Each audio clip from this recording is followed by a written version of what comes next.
It's late summer 2004. It's hot, and I'm frustrated. I'm driving around a gigantic parking lot trying to look for a parking space. There's people everywhere. There's cars waiting with their blinker on, trying to get that one spot. I got 6 cars in front of me. I'm at something called the Minnesota State Fair for the first time. Now, I've never been here, and some friends convinced me to go. For those unfamiliar with the state fair, the Minnesota State Fair, like I was, this is a place where 250,000 people every day go walk around and eat food that's on a stick. Over 2 million people a year go during the stretch that it's open. So I finally get in, I'm walking around, and nothing appeals to me. It's shoulder to shoulder people.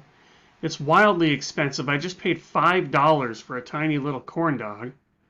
And that was after paying $10 for the privilege of walking into this place.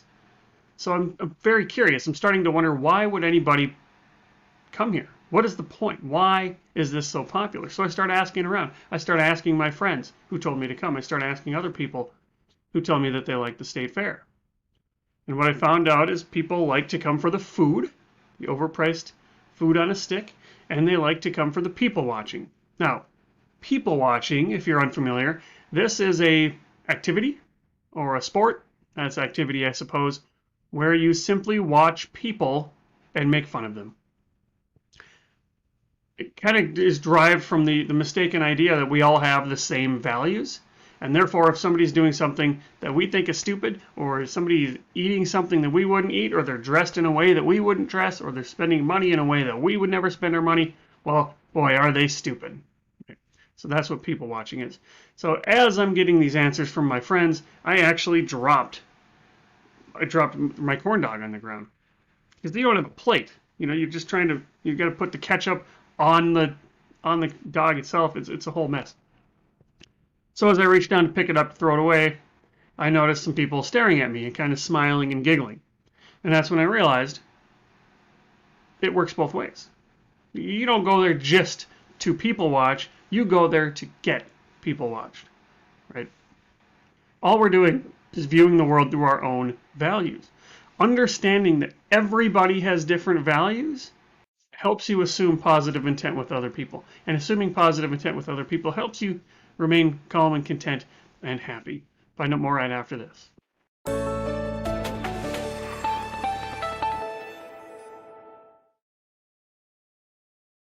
Hey, it's Derek Hagan here. I'm a financial therapist. I'm here to talk to you about values, personal values, and how everybody has different values, and that we should understand that and get used to that.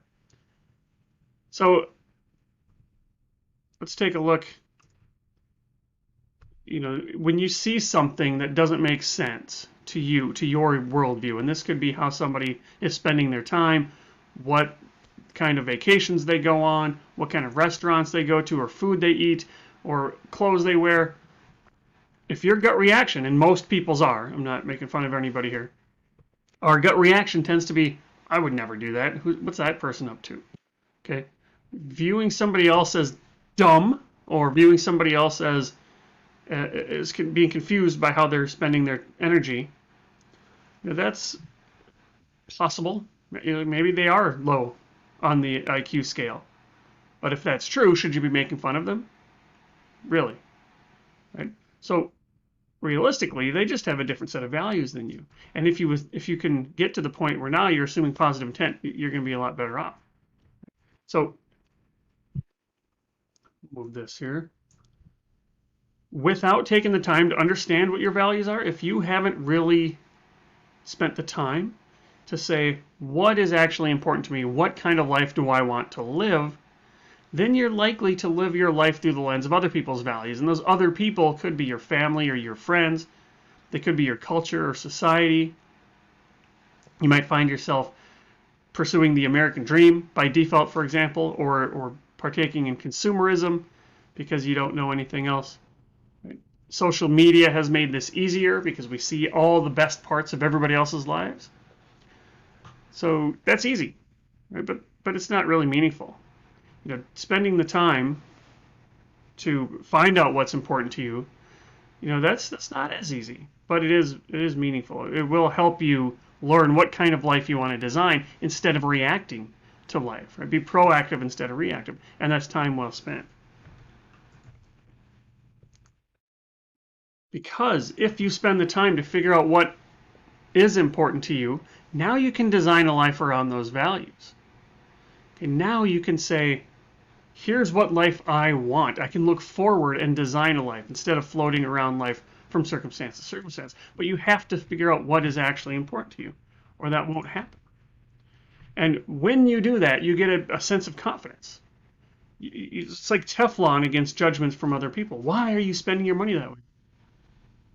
I know a lot of people that drive fancy European cars, either because they value European cars or they've taken on those values as a default.